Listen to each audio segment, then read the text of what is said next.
Welcome back to the Cap Report. In this video, we will be going over my 2022 NFL mock draft. This year, I think it's a lot harder to predict what's going to happen than last year was. Mock drafts in general are, you get one different pick at the top and it causes a whole chain reaction that makes everything off. Yeah, looking back at this draft, there are maybe some questionable picks, but it is what it is. It's a mock draft, so it's not that deep. Yeah, let's go ahead and get into it with the first team on the clock, the Jacksonville Jaguar. One final thing I'd like to mention before we get in is just for my mock drafts, I tend to do a combination of what I would do, what I think's going to happen, and then kind of what you see being reported, trying to read through that kind of stuff as well. For the Jaguars, at pick 1, this is likely between 4 different guys: Aiden Hutchinson, Trayvon Walker, Evan Neal, and Ikem Ekwonu. However, the Jaguars did just sign Cam Robinson to an extension, I think a 3-year one, so it probably knocks out Evan Neal and Ikem Ekwonu. I think here the pick should be Aiden Hutchinson. The Jaguars don't have the greatest track record of developing players, so I think that a guy who needs some time to develop more, such as Trayvon Walker, or I would think that they'd be better off going with the counterparts who are a little more pro ready now, such as Aiden Hutchinson and Evan Neal. But that being said, with the first overall pick, we are going with the Jacksonville Jaguars selecting Trayvon Walker, edge out of Georgia. Moving on to the second pick, we have the Detroit Lions. Now, there's a couple guys this pick could be: Aiden Hutchinson, Malik Willis, Ikem Ekwonu, Kayvon Thibodeaux. Though Thibodeaux, I have no idea what to believe here. There's so many conflicting reports about him in the Lions.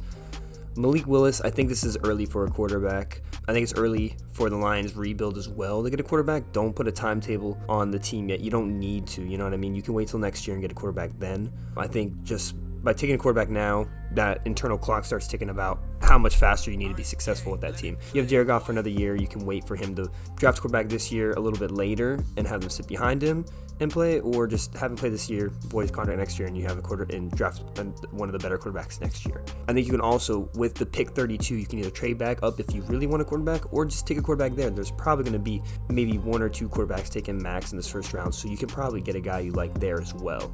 Ikem Ekwonu, I just see him being a guy that seems to fit Dan Campbell's kind of style and all that, but I don't think that one's probably going to happen. And then, yeah, Thibodeaux, I don't know what to think on that one, as I said. So for me, the pick's going to be Aiden Hutchinson, edge out of Michigan. I think that he's a guy who can kind of step in, play right away. He's a hometown guy, and I think he's a really good culture fit for this team. All in all, I don't think you can pass him up as a prospect here. Moving on to the third pick, we have the Houston Texans. I have no idea where the Texans are going to go with this pick. They need pretty much everything. I'd imagine it's like between Ekwonu, Gardner, Neal, and Stingley, just because those are the top guys available. I've seen reports that Lovie Smith wanted Gardner or Stingley as a foundational piece to their defense. That being said, when I made the pick, I went with Ikem Ekwonu, offensive tackle out of NC State. He's got guard flexibility, so he can continue to develop a little more there before moving to tackle. It's a cornerstone position, and Laramie Tunsil's contracted until like 2023, so if he was to move on, they'd have a replacement already. I think Ikem Ekwonu is one of the probably top talents in this draft. Really high ceiling, it's just you got to help develop him to get there.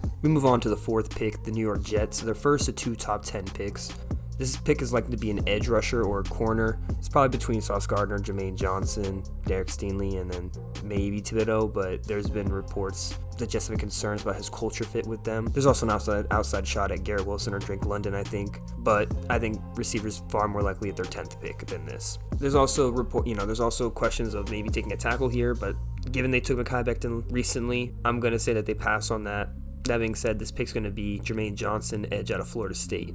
Now we move on to the 5th pick, the New York Giants. They also have 2 top 10 picks, 5 and 7. Reports say that they like Charles Cross and Jermaine Johnson. Johnson just going off the board. They're also interested in Thibodeaux, but at 7. The options here are likely Charles Cross, Evan Neal, Thibodeaux, Gardner. It's really tight here. In the past, at least looking at like past picks, Charles Cross feels like the Giants type of pick, at least from the past, but I think with this new regime, I think they're going to get ownership a little out of the way with decision making, and I think they're going to take the best player available, Evan Neal, tackle out of Alabama. They can just slot him at right tackle, and he's good to go. There's some development, a little bit of development, but he should be able to be a plug-and-play guy. We move on to the 6th pick, the Carolina Panthers. This is another pick I'm really unsure about what's going to happen. This really could be quarterback. It feels too high, but it does seem like a quarterback-needy team. Maybe a desperate coaching staff getting one last shot, you know what I mean? That being said, they also want to move down, but they'll probably want a lot of mid-round picks, so I don't know how possible it's going to be. My guess is they'll just stay put, but best player of need here, Charles Cross, offensive tackle out of Mississippi State. Now we move on to the 7th pick. The New York Giants is second. As we said before, the team is interested at Thibodeau here. They're also fielding calls to trade down. They're talking to Seattle, but I think it would only be relevant if one of the top 3 tackles are available at this spot, or one of the top 2 corners. I could see Thibodeau, Gardner, Stingley at the spot if the Giants stay. I could even see Minnesota, New Orleans trying to move up as well. That being said, we have our first trade of the mock draft, and it was kind of funny. I was talking about the Panthers not wanting to, or not being able to trade back, and also being too high for a quarterback, but I think that this team is a little more prepared for one. The Pittsburgh Steelers trade the 20th pick and their 2023 first and 4th round picks to the New York Giants for pick number 7. I think this is, the Giants are able to move back, still have a first round pick. They gain capital next year in case Daniel Jones doesn't work out this year and they need to go up for a quarterback next year. The Steelers will get their, probably perfect fit at quarterback in this draft class. They're not going to be low enough next year to be able to trade for one either. They're going to probably consistently be around the middle to high picks. You know what I mean? Even with bad teams, they make around 500. So if they want their quarterback, they're going to have to move up to get him. That being said, the Pittsburgh Steelers at the 7th pick select Malik Willis, quarterback out of Liberty. As we said, the Steelers are pretty far back. Willis probably won't fall to them. With Carolina passing on a quarterback, the Steelers will jump a few possible quarterback needy teams, Atlanta, Seattle, Washington, and New Orleans, to make sure that they land their quarterback of the future. We move on to the 8th pick, the Atlanta Falcons. If I were them, I would try to trade down here. I don't know how possible it is.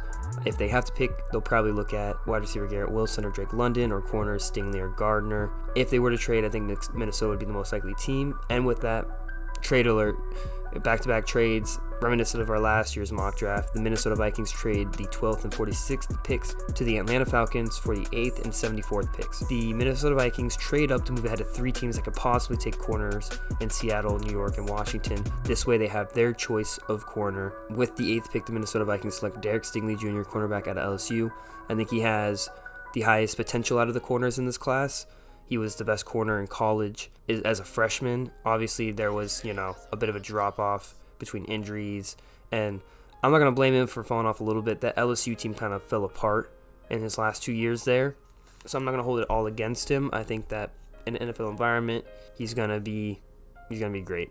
Now we move to the 9th pick, the Seattle Seahawks. They have a couple options here. They could go with the corner, Sauce Gardner on the board, although the drafting history suggests against it. Trevor Penning could be the pick here as a need, but he would be a big reach. There are reports they like Jordan Davis. So with process of elimination, that's what we're going to go with. Seattle Seahawks select interior D-line Jordan Davis out of Georgia. He's a massive talent. I can see him going in the top 10. I don't think that's a reach. It's not a huge need for them, but maybe they just value the guy. Maybe they think he's the best player on the board right now. The Seahawks aren't in a position to super compete. They're in a rebuild, so I have no issue with them taking best player available if that's their move. Now we move to the 10th pick, the New York Jets.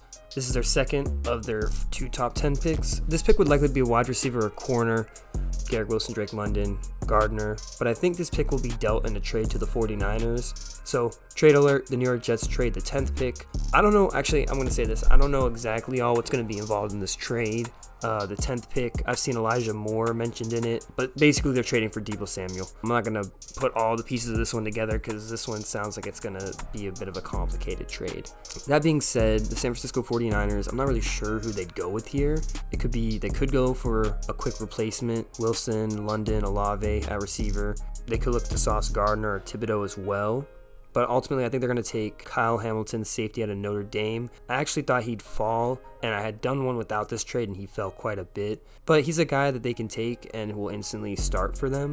It's probably the best case scenario for Kyle Hamilton. Otherwise, I could see him fall all the way out of the first round. We move on to the 11th pick, which is the Washington Commanders. Name sounds weird still to me. I'd rather just stick with the Washington football team, but that's a bit besides the point. I think at this point, with Ahmad Gardner on the board, you run to the podium. I can't imagine you pick anyone else here. At 11, he's insane value, so the pick here is going to be corner out of Cincinnati, Ahmad Gardner. He's got great size. I think he's going to be successful no matter where he goes in the NFL.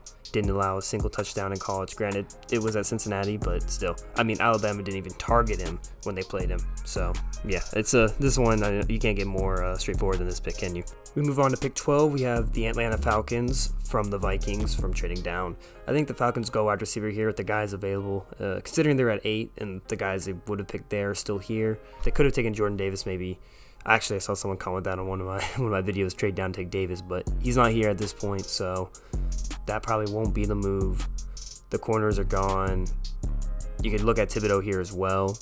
Dang, I can't believe he's still on the board. I forgot that he dropped that far in my draft, but Yeah, the Falcons are going to take Drake London, wide receiver out of USC here. I'm not huge on London, but there's a lot of people who think he's going to be the first receiver off the board. I could see it happening just because of his size. I'm not a big fan of his speed either, but it is what it is. The Falcons, you're building the team to get a quarterback next year. So as long as you're adding talented players on the team, you're rebuilding.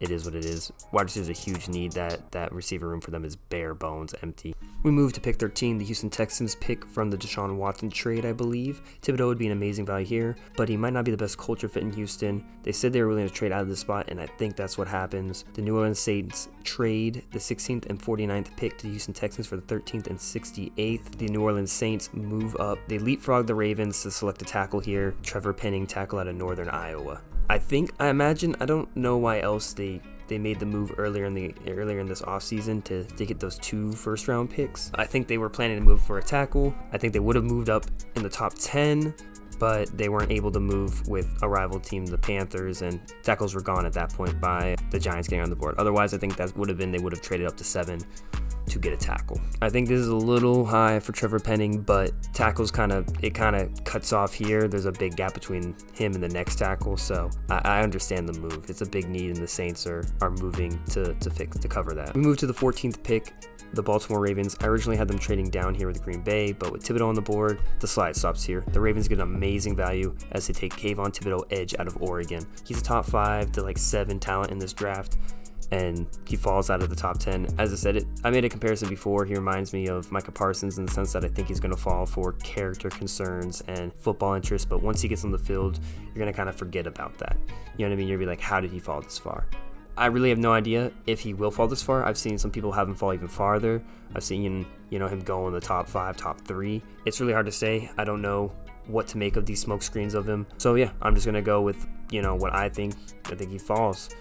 As I said, Parsons fell too, and Parsons, in my opinion, last year was a top 5 talent, so it is what it is. As we said, the Ravens get amazing value here. He's going to fit their system. And move to pick 15, the Philadelphia Eagles. This is a straightforward one. They're looking at wide receiver here. Jameson Williams, wide receiver out of Alabama, arguably the best receiver in the class. I have Garrett Wilson, but I think Jameson Williams is right there. This is the type of guy they wanted. I think they're happy that the Falcons took Drake London ahead of them because they weren't going to take him. It just gave another opportunity for Williams to fall to them. He won't be probably able to play early into the season, but it's not a big deal. He could be a big difference maker late in the season coming off of that ACL recovery. He's such an explosive player and a difference maker, super dynamic. I think that this is a great pick at 15. We move to pick 16, the Houston Texans from the Saints to trade down. I don't think there's a specific pick the Texans are looking for here. They could go best player available and take Garrett Wilson, but I think they're going to go for a guy who's a good fit for need and for culture for them at this value, and that's going to be George Karlaftis, edge out of Purdue.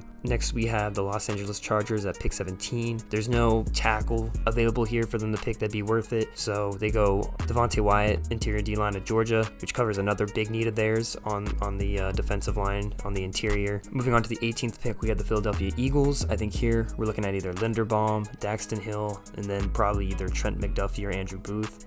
So a lot of it's going to come down to preference. Who do you prefer here? This might be a little high for Linderbaum. I've seen him go a lot lower. Same thing for Daxton Hill. I could see people saying this is high for Daxton Hill, but I really like Daxton Hill, and it might be a bit high for Booth. Ultimately, I'm going to go with Trent McDuffie, corner out of Washington. I really like McDuffie. He's maybe slightly undersized, but his skill, he's so good. I honestly think that he could have. He's up there, not quite to the level of Gardner and Stingley, but he's up there. I think he's underrated quite a bit. Here we move to the 19th pick, the New Orleans Saints, second pick of the first round. I thought about Kenny Pickett a little bit here, but just because they're not going to be able to stick with Jameis forever, they keep signing him to short deals, and eventually it's not going to work out. But at this point, I think with Wilson on the board, he's a steal here, and so the pick writes itself.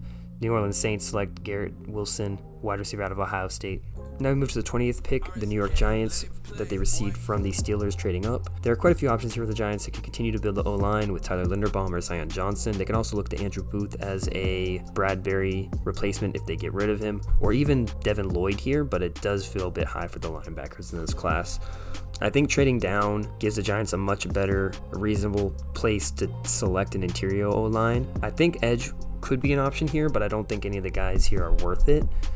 That being said, I think the Giants are going to select Tyler Linderbaum, interior O-line out of Iowa at this pick. Linderbaum gives them flexibility, being able to play center or guard. He just has to beef up a little bit to play guard, and I think the Giants would like to be able to just put their best 5 linemen out on the field. They did make a couple lineman interior O-line signings over free agency, but if you can get an improvement like Linderbaum here, you just take him.